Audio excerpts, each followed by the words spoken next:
Шарага район үзәгеннән һәм авыллардан Ак Калфак оешмасының җирле бүлеге вәкилләре килгән иде. Иң элек җиңүнең 75 еллыгына әзерлек кысаларында Шәриф Хөсәенов драмасыннан үзек күрсәтелде. Шуганка авылы үзешчәннәре рольләрне күңелләргә үтеп керерлек, күзләрдән яшь китерерлек итеп башкарды. Күренеп тора, җирлек үзешчәннәре һәр чарада актив катнаша. Инде чараларга безнең катнашасы килеп тора инде. Аллага шөкер, оештырып тора, без катнашып торабыз. Бик рәхәт, Аллага шөкер. Халыкны актив дип буламы? Халыкны да актив дип була, Аллага шөкер. Алай бәйрәмнәргә, чараларга киләләр, киләбез генә дип торалар.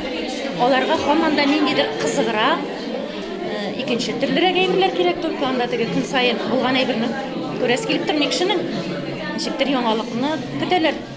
Баламна авылында яшәүче Сафиннар гаиләсендә узган каз өмәсенең видео язмасын караганнан соң Фәния Хафизова каз тузлау һәм каз каурыеннан майлавыш ясау буенча мастер-класс күрсәтте. Лилия Нуруллина исә каз мамыгын юу һәм мендәр тутыру нечкәлекләре белән таныштырды. Чираттагы мастер-класс калфак тегү һәм бизәүгә багышланган иде.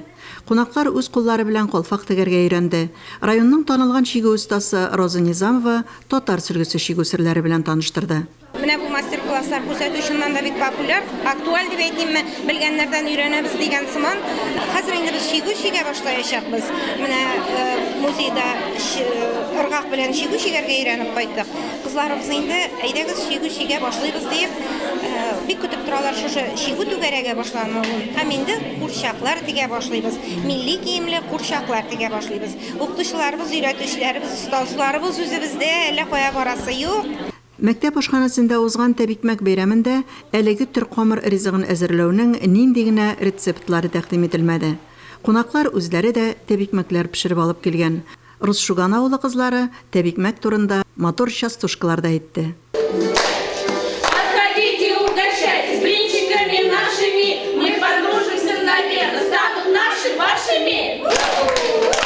Төрле каймаклар искә төште инде, нинди каймаклар ясыйбыз авылда инде бөтен кешенең нинди каймаклар ясаганнары искә төшерелде. Шуңа күрә кызлар белән сөйләшеп, барыбыз да җыелышып, каймаклар пешереп, бер төн эчендә частушкалар уйлап чыгарып, үзләре уйлап чыгарган частушкаларын җырладылар инде, шулай итеп үзебезнең каймакларны презентовать итәргә булдык.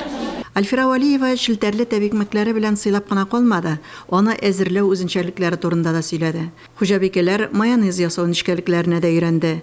Илхамия Пагараеваның ризыкны исраф итмәскә чакырып сөйләгән вагазы һәркемне уйланырга мәҗбүр итте.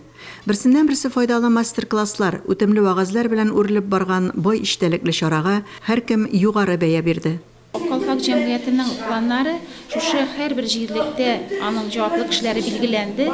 Ничек тә безнең эшебезне җанландырып җибәрергә. Ак калфак дигәч нәрсә дигән сүз? Ул инде үз иченә нәрсәне ала? Димәк, үзебезнең үткәнебезне барлау, гореф-гадәтләребезне, милли йолаларыбызны, милли бәйрәмнәребезне, менә шуның һәрберсендә димәк безнең саклап, ядкар итеп саклап, буыннан буынга үстерү өчен, балаларыбызга җиткерү өчен менә безнең шушы җәмгыятьнең аның инде төп максаты. Аның өчен бездән инде активлык кирәк. Димәк, безнең җирлекләрдә дә менә шундый күчмә утырышларыбыз үтәчәк. Альфинур Нугманова, Динар Нуртдинов, Мөслим телевидениесе.